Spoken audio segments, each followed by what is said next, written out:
السلام علیکم ورحمۃ اللہ وبرکاتہ۔ الحمدللہ رب العالمین الرحمن الرحیم مالک یوم الدین ایاک نعبد و ایاک نستعین۔ حضرات و سامعین ناظرین، اللہ رب العالمین کی نعمتیں جو ہیں وہ ہمارے لیے جو اللہ تعالیٰ نے ہم کو عطا کی ہیں، ان نعمتوں سے ہمیں فائدہ اٹھانا چاہیے۔ جیسا کہ ایک صحت جو ہے اللہ رب العالمین کی طرف سے، یہ بھی اپنے بندے پر ایک نعمت ہے، اور اسی طرح سے جب انسان صحت مند ہوتا ہے تو انسان کو اللہ کا شکر ادا کرنا چاہیے اور اپنی صحت کا خیال رکھنا چاہیے، چونکہ یہ اللہ تعالیٰ کی ہم پر عطا کردہ نعمت ہے۔ اس نعمت کی دیکھ بھال کرنا یہ ہم پر لازم آتا ہے۔ اسی طرح سے جب انسان بیمار ہوتا ہے تو بیمار ہونا بھی اللہ رب العالمین کی طرف سے یہ نعمت ہے۔ ہم دیکھتے ہیں لوگوں کو جو خوشی میں ہوتے ہیں، صحت میں ہوتے ہیں، تو اللہ رب العالمین کو بھول جاتے ہیں، لیکن جب ہی وہ بیمار ہوتے ہیں تو اللہ کی یاد میں آ جاتے ہیں۔ آنا بھی چاہیے، یہ بہتر عمل ہے، لیکن اللہ کے ساتھ شکوے شکایتیں نہیں ہونی چاہیے۔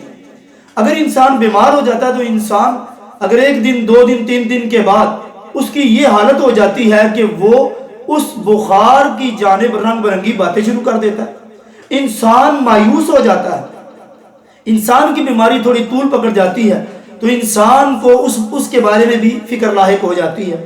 انسان کی زبان سے رنگ برنگے کلمات نکلتے ہیں، جس کو ناشکری کے کلمات سمجھ لیں، یا اسی طرح سے اللہ کے ساتھ گلے و شکوے کے کلمات سمجھ لیں، انسان کی زبان سے ایسے کلمات نکلنا شروع ہو جاتے ہیں۔ اگر ہم اس چیز کو دیکھیں کہ اللہ نے جب صحت دی تھی تب بھی ہم اللہ کا شکر ادا کرتے تھے، اب ہمیں اگر اللہ نے بیمار کیا ہے، اللہ نے بخار دے دیا ہے، تب بھی ہمیں اللہ کا شکر ہی ادا کرنا چاہیے۔ کیوں؟ اس لیے کہ یہ معاملات اللہ رب العالمین نے اپنے سب سے پیارے مقرب بندوں کے ساتھ، یعنی انبیاء علیہ السلام کے ساتھ بھی ان معاملات کو جوڑا۔ جو اللہ کے پیارے پیغمبر جتنے بھی دنیا میں آئے وہ صحت مند بھی ہوتے تھے اور ان کو بخار بھی ہوتا تھا۔ جیسے اللہ کے نبی صلی اللہ علیہ وسلم کو دیکھ لو، اللہ تعالیٰ نے جب ان کو صحت دی تو ان کو بیمار بھی کیا، ان کو بخار بھی ہوتا رہا، لیکن آقا علیہ السلام کا کیا طریقہ تھا؟ وہ صحت کے عالم میں بھی اللہ کا شکر ادا کرتے تھے اور بیماری کے عالم میں بھی اللہ کو ہی یاد کرتے تھے۔ اسی طرح سے جو ہم ناشکری کے کلمات کہنا شروع کر دیتے ہیں، وہ کتنے بڑے غلط الفاظ بول لیتے ہیں، اس کے بارے میں دیکھتے ہیں۔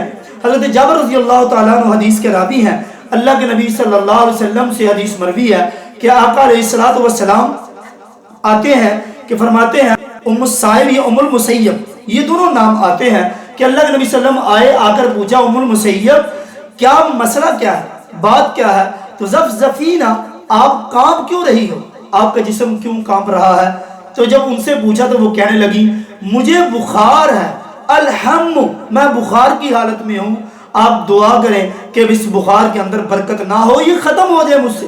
اس نے جب ایسے کلمات کہے تو اللہ کے نبی صلی اللہ علیہ وسلم نے کہا کہ تم یہ کیسے کلمات اپنی زبان سے ادا کر رہے ہو؟ اگر تمہیں بخار ہوا ہے تو تمہیں یہ کلمات کہنے کی بجائے تم یہ کیوں نہیں سوچتے کہ جب انسان کو بخار ہوتا ہے تو اس بخار کی وجہ سے اللہ رب العالمین انسان کے صغیرہ گناہوں کو معاف فرما دیتے ہیں۔ تو گویا کہ جب انسان بیمار ہوتا ہے، انسان کو تکلیف ہوتی ہے، انسان کو رنج اور غم پہنچتا ہے، اس رنج اور غم کے اوپر بھی انسان کو فائدہ ہی اللہ تعالیٰ دیتے ہیں، اور وہ فائدہ ہے جو انسان نے کیے ہوئے گناہ ہوتے ہیں، جو انسان سے غلطیاں اور کوتاہیاں ہو جاتی ہیں، ان گناہوں کا ازالہ ہوتا ہے۔ ان گناہوں میں سے جو گناہ صغیرہ ہوتے ہیں، اللہ تعالیٰ اس بخار اور بیماری کی وجہ سے ان گناہوں کو معاف فرما دیتے ہیں۔ اس لیے صحت میں بھی اللہ کا شکر، اور بیماری جو ہوتی ہے یہ اللہ کی طرف سے ہوتی ہے، اس کو کبھی برا بلا نہیں کہنا چاہیے۔